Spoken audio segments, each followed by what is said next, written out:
My name's Michelle and I've got a permanent ileostomy. I like to blog about my experiences that I have with my living with my stoma, and today I'm working with Clinimed to talk about my experiences exercising with my stoma in the hope that it can help other people. I came to have a stoma because in 2006 I was diagnosed with ulcerative colitis, and then in 2008, after I had my son, after being well controlled with medication, we just lost control of it and I had to have an ileostomy. My hobbies and interests are yoga is a big one. I also like reading and travelling. My experiences practicing yoga is I started a family yoga class. That stopped, so then I looked into finding a beginner's yoga because I needed something very easy. And I found that online, a real true beginners. And from there, I found a beginners real life class. And then up until COVID, I was doing that. And then I went back to the online YouTube class. I was able to adapt to my own needs and abilities with yoga because that's the beauty of yoga. You can feel how far you're going with your body and you can stop, and there's always another way of doing it if you can't do the full pose. Exercise has really helped me physically and mentally because physically it's helped with my core strength, and physically and mentally, especially in yoga, it's very freeing. You get outside your head and it's just very freeing inside your body, loosening up and everything, and freeing of the mind.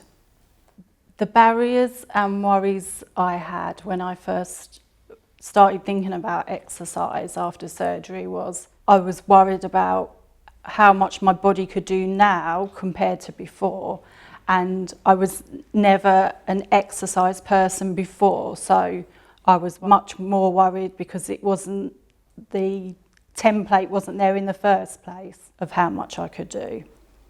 I overcame these challenges and worries because I spoke to my stoma nurse, and I also looked into gentle exercises like yoga and Pilates, and just exercises where you can go at your own pace. I've had previous hernias. My first one was in my abdominal wall, and then I've had two behind my stoma, and I now have mesh fitted behind my stoma to help prevent that. The steps I now take to prevent a hernia occurring are I wear support garments, and I'm also much more aware of that area and anything I'm doing, from exercise but also household chores and things in the garden and things like that you have to be aware of too.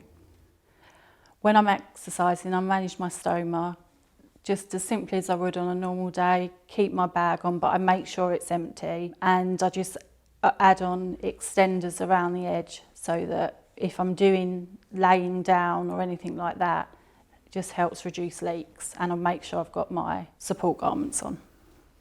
My top tips for anyone with a stoma looking to exercise or do any activities is always listen to your body.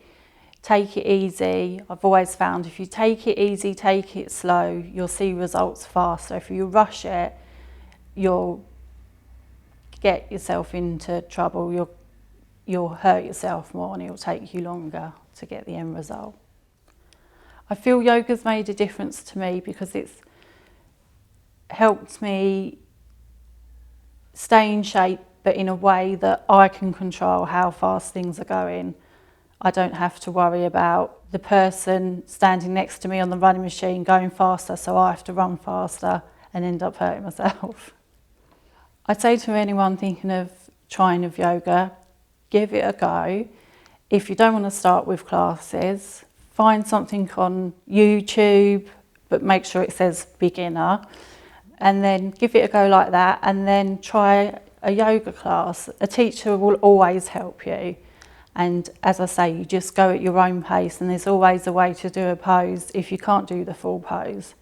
As you can tell, I'm really into my yoga. Me and Steve have put together a routine which is the perfect starting point for any new stoma patients looking to get into yoga. Go and check it out.